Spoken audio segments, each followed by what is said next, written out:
well. Welcome to the Black Financial Channel. That's theblackfinancialchannel.com. My name is Dr. Boyce Watkins, and I hope you guys are having a wonderful night. I am not going to stay in here too long, but I wanted to come in and say hello to you, and I hope that your life is treating you well.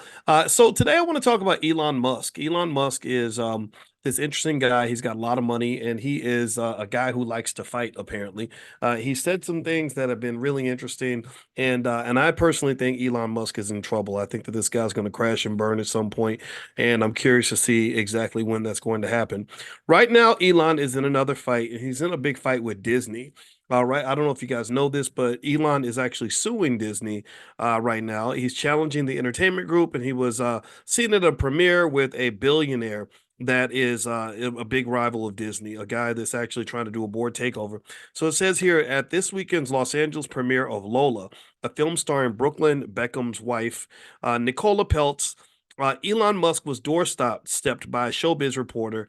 Let's see here. He was there with quote unquote friends, and basically he was hanging out with a guy named Nelson Peltz, who is in a proxy fight with Disney. Right now, Disney, which is a stock that I used to really like, I used to believe in Disney. They are a messy company right now. They're doing a terrible job when it comes to shareholder value. In fact, if I were to show you Disney stock, it would make you cry. In fact, let me show you guys this chart. It's kind of sad, but Disney stock.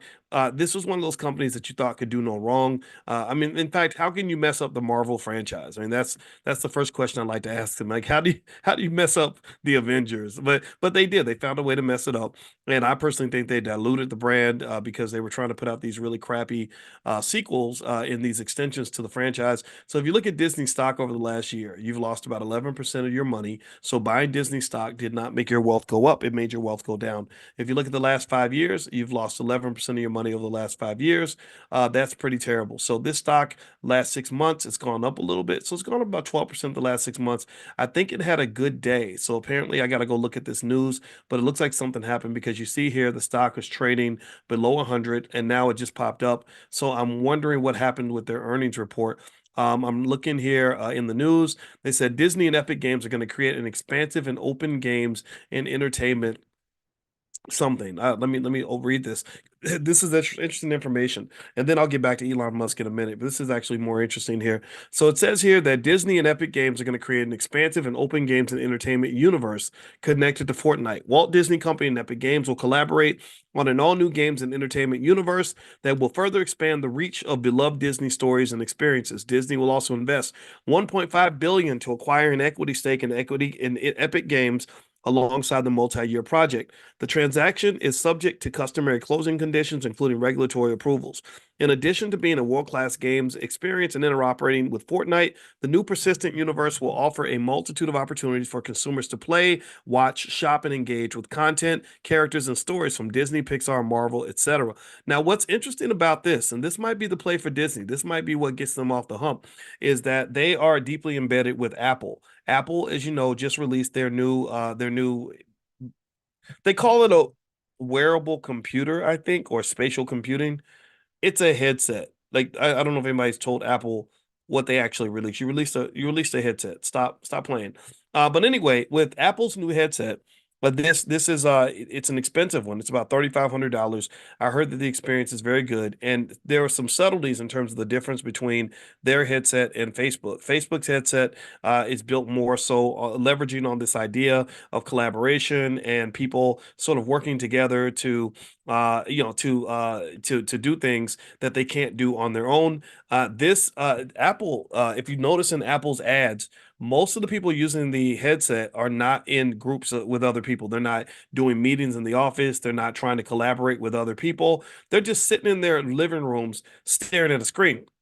And I think this was done deliberately. And the message that was given with this framework, in my view, is that this is something you can use by yourself. You don't need other people to adopt this technology for you to use it. And that makes sense given that the price is so high that you probably don't have a lot of friends who are going to drop $3,500 on a headset. They either can't afford it or they don't want to spend that kind of money. Like I could probably afford it if I was spending that money, but hey, you know what? I could name 2,477 things I'd rather do with an extra $3,500 that don't include buying this wearable computer. I've already got a computer. I don't want to be stuck in Apple's ecosystem like that. Although I do have an iPhone, and I do believe that the technology is pretty amazing. And I look forward to seeing what it looks like in about 2 years. So I'm going to buy my first Apple headset device in 2 years when the price drops somewhere closer to $1,000, because I do know that what I'm seeing is pretty good.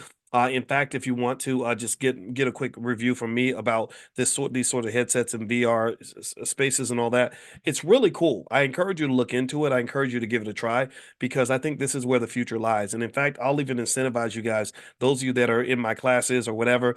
I might have a class where we'll just meet up and play golf or something and hang out inside the metaverse. I think you're going to really like it. We experimented with it a couple years ago in the Black Business School. It wasn't quite ready yet, but I think now the technology is almost there. And I think that what Facebook did in a pivot that really helped them a lot was they also emphasized the AR, augmented reality, in addition to the VR, the virtual reality. So I think that there's a lot of potential there with these headsets. You may want to give it a try. Every morning I play golf on my MetaQuest, and I love it. It feels like I'm really playing golf. But one difference, though, between the MetaQuest and the Apple, from what I understand, is that it's the Apple seems to provide a more authentic experience. I've heard people say that they will go into the VR space of the Apple and feel like they're really there. They feel like it's actually real reality. Whereas in the MetaQuest, when I'm playing golf, it feels real, it sounds real, and it looks real. All the physics are real. But actually, it's like you look around and everything's cartoonish. You see, even when I play golf and they clap for me when I hit a good shot, it sounds like a real crowd, but actually I walked up to them and looked at them really closely, and they're a bunch of little cardboard figures, right? So it'll be interesting to see how this develops. Let me know if you guys can hear me. Give me a yes if you can hear me. Please hit the thumbs up button, thumbs up, share, subscribe. And I want to let everybody know that if you are joining us every morning for financial consciousness training, I will not be doing that tomorrow morning. I'm going to Vegas with my wife for Super Bowl weekend. We got some business out there, so I will not be able to make it tomorrow morning. However, if you want to be notified when we're going to go and do consciousness training, just you can go to Dr. Boyce Daily, drboycedaily.com. We are doing daily financial consciousness training every single morning, where I'm elevating your thinking when it comes to money. We're going through my book, The 10 Commandments of Black Economic Power. You can get a copy of the book and the study guide by going to drboycebooks.com. Okay, so let's finish up the story with Elon Musk. So it looks here that they said that Musk is seeking to challenge Disney at every turn. His latest move is good to make good on a promise to pay the legal fees of people facing discrimination on his social media platform. Among them is Gina Carano, an actress who sued Disney and Lucasfilm for firing her after from the show The Mandalorian after she compared being a Republican to being Jewish during the Holocaust. The suit alleges wrongful termination and discrimination, and it seeks $75,000 in punitive damages. She's asking the court to force Lucasfilm to recast her. Musk is footing the bill for the legal action, and then he said on Twitter, "Please let us know if you would like to join the lawsuit against Disney." On Tuesday, he also shared what he claimed were internal documents with Disney stipulating the so-called inclusion standards for film and TV projects. According to the memo, this meant that at least 50% of characters should be from underrepresented groups.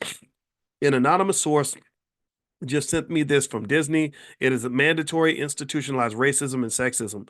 So effectively, Elon Musk is making he's really getting in some dangerous territory, in my opinion. He's starting to sound like a racist. He's really starting to sound like a guy who grew up during apartheid. I was a big fan of Musk, and I still, I used to sort of believe that he was really trying to go to Mars. He's not trying to go to Mars. Elon Musk is going to he can't go to Mars because he's weighing himself down with all these petty little fights that he's having on Earth. And basically, one thing that he did that really kind of threw me off was he posted something where he was claiming black people had lower IQs than white people. That right there says you are apartheid. That right there says you might as well join the Klan. That right there makes me say, dude, I'm done with you. I'm not interested in supporting you as a person. I don't want a Tesla anyway because Teslas are crappy cars. They're not good cars to have in the winter. They're showing lots of their issues, and there are other cars out there that are better. And then also I think about SpaceX. SpaceX is doing a good job of polluting the lower Earth orbit with all these satellites. But what they're not doing is what they talked about doing a long time ago, which is going to Mars. I was really intrigued by that vision. I'm not intrigued by the other visions. And so if you want to know if I think Tesla stock is a good buy, the answer is no. It used to be a good buy. It used to have this explosive growth. In fact, let's take a look at Tesla real quick. Hit the thumbs up button Thumbs up, share, subscribe, and also don't forget this podcast is on Spotify. So if you look up my name, Boyce Watkins, on Spotify, you can find me there. So let's look at Tesla stock. Tesla stock, from what I understand, it's been taking a little bit of a beating. Now it went up a little bit today, but the last month Tesla stock has been getting hammered pretty badly. Now I could be wrong. I could be wrong. Musk is not a stupid man. He's a racist man, but he's not a stupid man. And maybe he's going to turn things around. But it looks like Tesla is in trouble. I mean, if you look here, Tesla stocks dropped 21% in the last month, 24% in the last 6 months, year to date, 24%. Now the last year, even the last year. If you've been a Tesla stockholder, you haven't been making money like you did before. I mean, if you go back 5 years, Tesla was skyrocketing. Tesla was killing it, and Tesla investors were making insane amounts of money. You go back here, I mean, look at this. This is insane. Look at how much money you could have made back in 2019. This stock was trading for $18. So this stock has nearly 10x in the last 4 years. 10x. But I really will tell you, I think Tesla. I'm not going to buy any more Tesla stock. How about that? And the shares that I do have, I do want to sell them. I'm not a big fan of Tesla. I'm not a big fan of Musk. And you're literally talking to a guy who, say, a year ago, I was a big fan of Elon Musk. And again, I think that post about black people having lower IQs than white people made me just really kind of say, okay, this guy is not normal. And let me tell you this, he's going to have some problems also, because they're even talking about the fact that he may be using illegal drugs, which would cause his investors to have the right to sue him if the company starts really screwing up. So anyway, that's what's going on. So this fight between Musk and Disney, it's interesting to watch. It's messy. I don't know how it's going to end. I don't personally think they benefit from fighting each other. I think Disney has a lot to do in terms of improving shareholder value. Whatever they did this past little week looks like it might be working, and perhaps at some point this company is going to turn itself around and become the Disney that we knew before. So anyway, I'm going to get out of here, guys. I just wanted to come in and talk to you guys about that real quick.